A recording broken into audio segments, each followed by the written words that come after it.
सुरभि, तुमने ये बहुत अच्छा किया कि अपने पापा को साथ ले जाने का प्लान बना लिया है। सच में उन्हें देखकर तो अब लगता है कि वह भी अपने अकेलेपन से घबरा गए हैं। जिस उम्र में पत्नी की सबसे अधिक ज़रूरत होती है, उस उम्र में उन्हें अकेला रहना पड़ रहा है।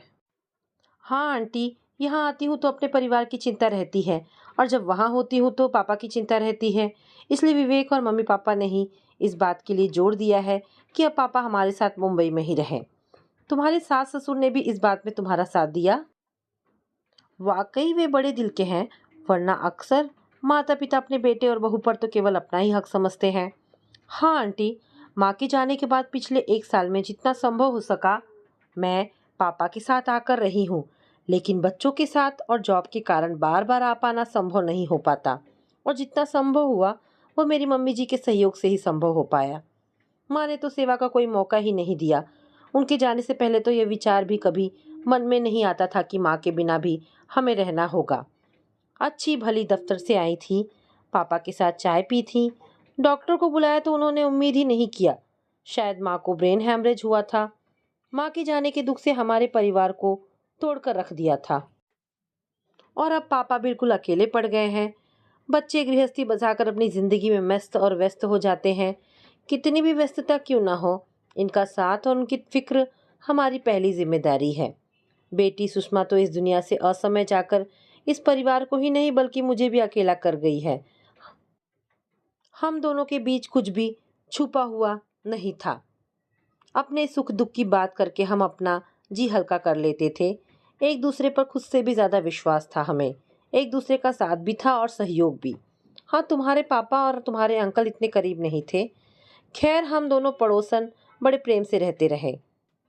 जी माधुरी आंटी, हमने माँ को खोया है तो आपने भी अपनी प्रिय सहेली को खोया है। माँ का यूँ अचानक जाना एक बहुत बड़ा खालीपन दे गया है। एक बात बताइए आंटी जी, क्या माँ ने अपनी किसी छोटी बड़ी बीमारी के बारे में आपसे जिक्र किया था? माँ तो सुहास मामा के कैंसर की वजह से बहुत बेचैन थी। वे उनकी जी भरकर सेवा करना चाहती थी। हो सकता है वे इस परेशानी में अपने बढ़ते ब्लड प्रेशर या किसी अन्य संकेत को नज़रअंदाज करती रही हो, और नतीजा इस तरह सामने आया हो। वाकई सुरभि, सुषमा तुम्हारे सुहास मामा की बीमारी से बहुत अधिक तनाव में तो थी। अपने भाई का इतना बड़ा कष्ट उनसे देखा नहीं जा रहा था। एक बात बोलूं सुरभि, मैं पिछले 1 साल से यह बात अपने दिल में दबाए बैठी हूँ। सुषमा पहले तो मुझे कुछ बताना ही नहीं चाहती थी। मैं उनके तनाव की वजह सिर्फ उनके लाडले छोटे भाई की बीमारी ही मान रही थी। ऐसा लगता था जैसे वे अपने मन के गुबार को अपने मन में ही रखने के लिए कश्मकश कर रही हैं। जब उनके भाई मेरठ में अपने घर या यहाँ दिल्ली के अस्पताल में होते थे, तब मैंने देखा कि सुषमा एक सफ़ेद डायरी में कुछ लिख रही होती थी, और उस वक्त उनकी आंखों से लगातार आंसू बह रहे होते थे। मेरे अचानक आ जाने पर अपनी डायरी बंद कर अपने आंसू पोंछ लेती थी। इस बात का अफसोस ज़रूर होता था कि आखिर हम दोनों के बीच कितनी दूरी क्यों हो गई कि सुषमा मुझसे शेयर करने की वजह से बस डायरी को अपना हमराज बना रही है। सामान्य दिखने की कोशिश में भी उनकी बेचैनी छलक पड़ती थी। उस वक्त ऐसा लगता था कि वे इस बात का इंतजार कर रही हैं कि मुझे अकेला छोड़ दो, मैं तुमसे कुछ ना कह पाऊंगी। मुझे अपनी अधूरी कहानी अपनी इस डायरी को सुनानी है। औपचारिक सी बातें करके मैं उनके मन को समझकर डायरी के साथ उन्हें फिर अकेला छोड़ देती थी। सच कहूँ तो वह डायरी सुषमा की मुझसे ज़्यादा जिगरी सहेली नजर आने लगी थी। एक दो बार तो ऐसा भी हुआ कि मैं तुम्हारे घर आई तो मैं सुषमा को डायरी थामे देखा, इसलिए मैं खुद ही जल्दी वापस घर जाने का बहाना ढूंढ लेती थी। मैं उनके इन तनाव के दिनों में उनका अधिक से अधिक साथ देना चाहती थी, लेकिन वो मुझे डायरी हम दोनों के बीच एक अनजानी सी दूरी बढ़ा रही थी। और दूरी केवल हम दोनों सखियों के बीच ही नहीं बढ़ रही थी, मैं देख रही थी कि पति पत्नी के बीच में भी कुछ तनाव था। जबकि मेरे हिसाब से उन्हें तुम्हारे पापा के सहयोग और संवेदनाओं की ज़रूरत थी। तुम्हारे पापा सुषमा से बहुत ही झिड़क झिड़क कर बातें करते थे, और माँ शांति बनाए रहती थी। ऐसा लगता था जैसे तुम्हारे पापा कोई जिद मनवाना चाह रहे हों, और उसमें सुषमा की सहमति नहीं रही हो। परिणाम तुम्हारी माँ को अपमान और अवहेलना के रूप में झेलना पड़ रहा है। जब तुम्हारे सुहास मामा इलाज के लिए मामी के साथ कीमोथेरेपी के लिए दिल्ली आते थे, तो पापा की चिड़चिड़ाहट और भी अधिक बढ़ जाती थी। सुषमा घर के माहौल को शांति बनाए रखने के लिए ना जाने क्या कुछ कितना कुछ बर्दाश्त कर रही थी। ये मैं समझ तो रही थी, लेकिन उन्होंने कभी अपने मुंह से इस बारे में कोई जिक्र नहीं किया। हाँ आंटी, मैं भी उनकी बढ़ती हुई खामोशी को महसूस कर रही थी। खूब समझाती भी थी, लेकिन ये जानती थी कि अपने लाडले भाई की इस गंभीर अवस्था को देखकर उनका इस तरह विचलित होना स्वाभाविक ही है। पापा के असहयोग और तिरस्कार को उन्होंने मुझे कभी महसूस ही नहीं होने दिया। आंटी याद कीजिए, उन्होंने कुछ ना कुछ तो बताया होगा आपको कभी। केवल मामा की बीमारी उन्हें इतना कमज़ोर नहीं कर सकती थी। वे तो स्वयं उन्हें यहाँ बुलाकर उनका बेहतर इलाज करा रही थी। मुश्किल समय में पूरी हिम्मत के साथ जुटते हुए मैंने उन्हें देखा है। फिर मामा के लिए वह इतना कमज़ोर कैसे हो गईं? मुझे इस बात पर यकीन ही नहीं हो रहा है कि माँ मामा की बीमारी की वजह से कितनी मायूस थी। मुझसे जब फ़ोन पर बात करती थी तो बहुत ही औपचारिक सी बातें होती थी। ऐसा लगता था जैसे बहुत कुछ छुपा कर वो बहुत थोड़ा सा मुझे बताना चाह रही हैं। आंटी, आप तो उनकी बहुत ही नज़दीकी सहेली थी। ऐसा संभव ही नहीं कि उन्होंने आपसे अपने मन की बात छुपाई है। अब तो माँ चली गई है। बताइए ना आंटी, क्या हो रहा था यहाँ पर? तुम सही कह रही हो सुरभि, तुम्हारी माँ मुझसे बहुत दिनों तक सब कुछ छुपा कर नहीं रख सकी थी। पता नहीं मुझे तुम्हें बतलाना चाहिए या नहीं, लेकिन ये जानती हो कि तुम उनकी बेटी हो, तुम्हें ये सब जरूर जानना चाहिए। सुरभि, जिंदगी हमेशा एक जैसी कहाँ चलती है। सुषमा लंदन में बेटे अभय के तलाक से बहुत ही तनावग्रस्त रहती थी। बेटा विदेश में अकेला पत्नी से हो रहे अलगाव को सह रहा था। हाँ, तुम्हारे लिए वे संतुष्ट थी कि उनकी लाडली बेटी को आत्मीय और संस्कारी परिवार मिल गया है, कि तभी सुहास भैया के कैंसर के बारे में पता चला। सुषमा के तो पैरों तले ही जमीन खिसक गई थी। माता पिता बहुत बुजुर्ग हैं, भैया भाभी उन्हीं की सेवा कर रहे थे कि अब यह परेशानी आन पड़ी थी। सुषमा उन सभी की सहायता करना चाहती थी, लेकिन तुम्हारे पापा को छोड़कर जाना और लंबे समय तक मेरठ में रहना संभव ना होता। इसलिए उन्होंने भैया भाभी को मुंबई जाकर इलाज कराने की जगह दिल्ली के कैंसर अस्पताल में इलाज कराने की सलाह दी थी।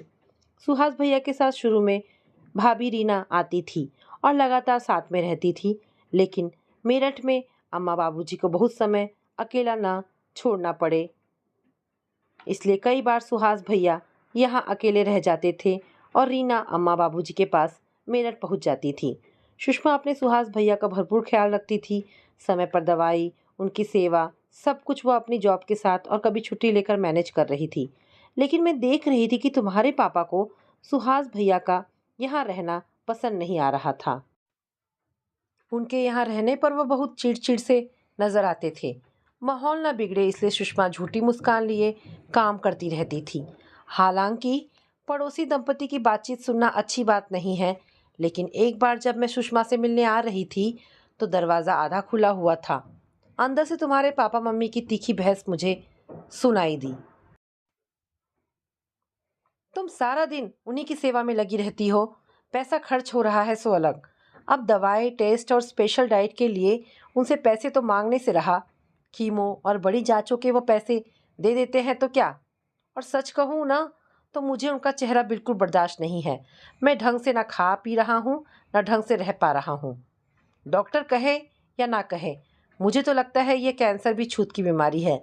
बस बहुत हो गई सेवा। अब इनसे कह देना कि जब भी दिल्ली आए सीधे अस्पताल जाएं, और अगर रुकना है तो होटल में कोई कमरा किराए पर लिया करें। आप कैसी बातें कर रहे हैं? वो मेरा दूर का रिश्तेदार नहीं, सगा भाई है।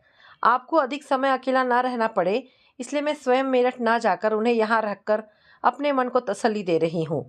मेरे रहते वो भला किराए का कमरा क्यों लेगा? मैंने आपके माता पिता की भी भरपूर सेवा की है।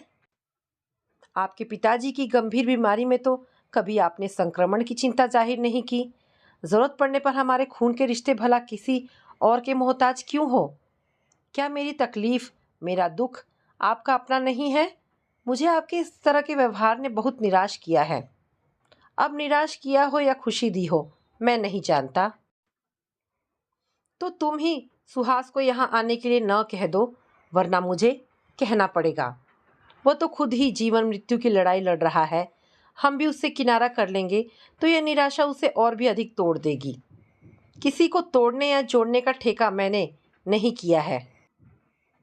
या तो तुम सुहास का साथ दे लो या फिर मेरे साथ रह लो, फैसला तुम्हारा है। भाई साहब का स्वर ऊंचा हो गया था। उफ, ये व्यवहार करते हैं भाई साहब सुषमा के साथ। दंग रह गई थी मैं ये सुनकर। कितनी ओछी मानसिकता है। पुरुषों का दोहरापन एक बार फिर देखने को मिला था। बाहरी तौर पर इतने व्यवहार कुशल और मिलनसार भाई साहब सुषमा की मनोदशा की अवहेलना कर कितना गलत व्यवहार कर रहे थे उनके साथ। मैं दरवाजे से धीमे कदमों से ही वापस घर पहुंच गई थी। घर का अशांत माहौल देखकर मैं यहाँ आना तो नहीं चाहती थी, लेकिन सुषमा कितनी अकेली पड़ गई है ये सोचकर जब दूसरे ही दिन उनके पास आने के लिए मजबूर हो गई थी। उसी वक्त रीना का मेरठ से फ़ोन आया था। दीदी, इनकी कीमोथेरेपी के लिए हम परसों दिल्ली आ रहे हैं। सुहास की तबीयत कैसी है? अम्मा बाबूजी कैसे हैं? की औपचारिक बातें करने के बाद उन्होंने रीना से कहा, रीना, हम लोग कल कर्नाटक की यात्रा के लिए निकल रहे हैं। सुहास की कीमो समय पर होना ज़रूरी है, इसलिए तुम आना। कीमोथेरेपी कराने के बाद वहीं अस्पताल में रुक जाना या कोई कमरे की व्यवस्था देख लेना। दीदी, आप जा रही हैं तो क्या हुआ, आप अपने घर की चाबी माधुरी दीदी को देती जाइएगा, हम उनसे ले लेंगे। रीना ने आसान रास्ता सुझाया था। रीना, वो क्या है ना कि माधुरी दीदी भी अपने देवर के बेटे की शादी में गई हुई हैं। इस बार मैनेज कर लो, बाद में देखते हैं, कहकर फ़ोन काट दिया था सुषमा ने। फ़ोन रखकर फूट फूट कर रो पड़ी थी सुषमा। ये सिला दिया है मुझे आलोक जी ने सारी ज़िंदगी के समर्पण का। अपनी सारी उम्र खपा दी मैंने यहाँ। देवर नंदों की शादी, सास ससुर की सेवा, कहीं कोई कसर नहीं रहने दी। अब भाई इतनी गंभीर स्थिति में है और मैं उसे अकेला छोड़ दूँ? बहुत ज़िद्दी हैं आलोक जी। अगर मैं ज़िद में अम्मा बाबूजी और सुहास की सेवा के लिए मेरठ चली गई तो सारी ज़िंदगी की सेवा को तिलांजलि देकर वो मुझसे संबंध भी ख़त्म कर लेंगे। सबसे बड़ी बात तो ये है कि माधुरी, कि मैं खुद को बहुत ही अपमानित महसूस कर रही हूँ। हम जिसे सम्मान दे रहे हैं उनसे समर्पण भी तो चाहते हैं। मैं इन्हें भरपूर सम्मान दे रही हूँ और बदले में वे स्वयं तो सहयोग करने के लिए हैं ही नहीं, मुझे भी वहाँ से तोड़ने के लिए कोशिश कर रहे हैं। सच कहूँ तो अब इनके साथ रहने का मन भी नहीं कर रहा है। मैं क्यों इनकी मनुहार करती रहूँ, आगे पीछे घूमती रहूँ, केवल इसलिए कि 7 फेरे लिए हैं? इस बंधन को इन्होंने किस तरह से स्वीकार किया, केवल मुझ पर हुकूमत करने के लिए। इनके परिवार के लिए मैं हमेशा तत्पर रही और जब मेरे परिवार पर मुसीबत का पहाड़ टूटा तो मैं इनके हाथों की चाबी की गुड़िया बनकर बस यहीं की होकर रह जाऊं। मेरी भावनाएं, मेरे रिश्ते इनसे तो जुड़ ही नहीं पाए और मुझे भी दूर करने का प्रयास है। मैंने कभी खुद को इतना कमज़ोर नहीं समझा। लगता था सब कुछ ठीक हो जाएगा। बेटा वहाँ परेशान है। मन करता था कि नाना नानी और मामा की माली मदद के लिए मैं उसे कहूँ, लेकिन जानती हूँ कि मेरे कहने पर वह कर तो देगा, लेकिन अभी करना उसके लिए मुश्किल ही होता। कभी कभी तो मुझे लगता है कि पुरुष प्रधानता की मानसिकता ही अब है और बहू के तलाक का कारण बन रही है। लगता है आलोक जी की तरह पुरुष प्रधानता का दम उसे आनुवांशिक रूप से मिला है। मेरे लिए संस्कार वहाँ भी हार गए हैं। हालांकि विदेश में दोनों अकेले हैं, लेकिन वैचारिक मतभेद तलाक तक पहुँच गए। मैं स्वयं नौकरी करती हूँ, लेकिन मेरी पाई पाई पर आलोक जी का अधिकार है। वह मेरे पैसे को भी हमारा पैसा कहकर मेरे भाई की मुश्किल घड़ी में खर्च करने पर एहसान जता रहे हैं। मुझसे अब और नहीं सहा जाता। अब तो इनका साथ भी नहीं सुहा रहा है। मन कर रहा है कि कुछ खाकर हमेशा के लिए सो जाऊं। भाभी भैया को बहाना बनाकर मैंने अपने घर से आने से रोका है। तुम समझ सकती हो कि इस वक्त मेरे दिल पर क्या गुजर रही होगी। छोटा भाई तिल तिल कर मर रहा है। चाहती थी जब तक है मेरी आंखों के सामने रहे, मगर पत्थर दिल आलोक जी ने एक बड़ी दीवार खड़ी कर दी है। फैसला मुझे लेना है। मेरे लिए शर्म से डूब मरने की बात है कि मेरे शहर में रहते हुए भी मेरा कैंसर से जूझ रहा भाई अजनबियों की तरह आकर असुविधाजनक स्थितियों में रहे। किराए का कमरा ढूंढे। अपने बूढ़े माँ बाप के पास मुझे हिम्मत बढ़ाने के लिए खड़ा होना था। आलोक जी के इस व्यवहार के बाद अगर मैं वहां जाने का कड़ा निर्णय लेती हूँ तो बूढ़े माता पिता के लिए अपनी बेटी के परिवार टूटने का दुख भी एक छोटा दुख नहीं होता। उनकी बूढ़ी आंखें बिना कहे ही मेरी तकलीफ को पहचान लेगी। परिस्थितियां कुछ ऐसी बनी है कि जो भी निर्णय लूंगी उसे दुनिया गलत ही कहेगी। मगर अब जो भी हो, आलोक जी का साथ और उनकी सेवा करना ना जाने क्यों मेरा मन कतई गवारा नहीं कर रहा है। तुम कहती थी ना सुषमा, आजकल तुम्हें इस डायरी से बहुत प्यार हो गया है। मैंने अपना सारा दर्द इस डायरी में उड़ेल दिया है। डायरी भर चुकी है ना, इसलिए तुम्हारे सामने छलक पड़ा। गला रूंध गया था सुषमा का। मैं क्या कहती, बहुत कुछ बातें एक दिन पहले ही अनजाने में सुन चुकी थी और उस दिन सुषमा ने बयां कर दी थी। सब ठीक हो जाएगा, तू भाई साहब की बातों पर इतनी परेशान ना हो। पुरुषों को तनाव और बहुत सी परेशानियां होती हैं। तनाव के उन्हीं क्षणों में उन्होंने इस तरह का व्यवहार किया होगा। उन्हें खुद अपनी गलती का एहसास होगा। जेंट्स इस तरह की आधिपत्य की बातें करके अक्सर भूल जाते हैं। तुम भी भूल जाओ सुषमा। भूल तो सुरभि के पापा गए हैं। सासू माँ 5 साल तक लकवा के कारण बिस्तर पर पड़ी रहीं। क्या मैंने उनकी शारीरिक विकृति से कोई घृणा की थी तब? डॉक्टर कहते हैं कि सुहास की बीमारी लास्ट स्टेज पर है। मेरा तो दिल बैठा जाता है और ऐसे में इन्होंने भी अपनी असलियत दिखा दी। सच कहूँ तो अब मेरा इनके साथ रहने का दिल बिल्कुल नहीं कर रहा। दिल कर रहा है कि सुहास से पहले मैं दुनिया के उस पार पहुंच जाऊं, जहां सुहास के आने पर उसका स्वागत करूं और फिर उसके साथ रहने से मुझे कोई ना रोक सके। कहते कहते सुषमा का गला भर आया था।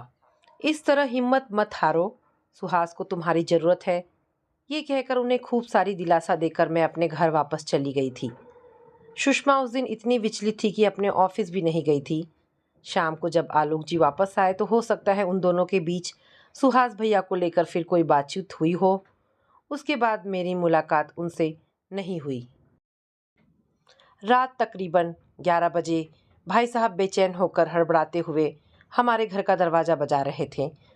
जल्दी चलिए, देखिए ना, सुषमा को ना जाने क्या हो गया है। वो शाम से सोकर ही नहीं उठी है। उसके मुंह से झाग आ रहा है। हम पहुँचे थे, डॉक्टर को फ़ोन करके बुलाया था। आते ही उसने हमारी आशंका को सही बतला दिया था। I am sorry, she is no more. संभव है कि यह ब्रेन हैमरेज का केस है, डॉक्टर ने कहा था। हाँ, हो सकता है। कुछ दिनों से वो अपने बेटे के तलाक के केस की वजह से तनावग्रस्त थी और इनका ब्लड प्रेशर भी हाई रहता था। दवाई ले रही थी, लेकिन फिर भी हमसे दूर चली गई, भाई साहब ने खुद को संभालते हुए कहा था। जब यह दुखद सूचना परिजनों के साथ ही साथ रीना को दी गई तो वह आश्चर्य से बोली, तो क्या दीदी दिल्ली में ही थी? दीदी ने हमें तो बताया था कि वे कर्नाटक जा रही हैं। हाँ, हम जाने वाले थे, लेकिन इनकी तबीयत नासाज होने की वजह से हमें अपना प्रोग्राम रद्द करना पड़ा था। भाई साहब ने बहाना बना दिया था। सुरभि बेटा, तुम और तुम्हारे परिवार के अन्य सदस्य यही जानते और मानते होंगे कि उस दिन सुषमा को ब्रेन हैमरेज ही हुआ था, लेकिन मुझे लगता है कि उनकी मृत्यु सामान्य मृत्यु नहीं थी। वो इतनी कमज़ोर पड़ जाएगी मैंने कभी नहीं सोचा था। लगता था कि उन्होंने अपना सब कुछ गिला शिकवा मुझसे कहकर अपना मन हल्का कर लिया है, लेकिन उस दिन मैं गलत थी।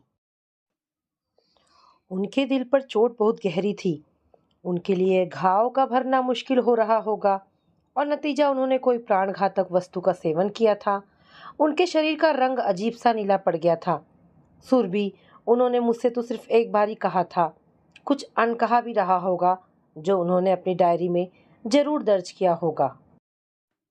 तुम उस डायरी को उनकी अलमारी में ढूंढना।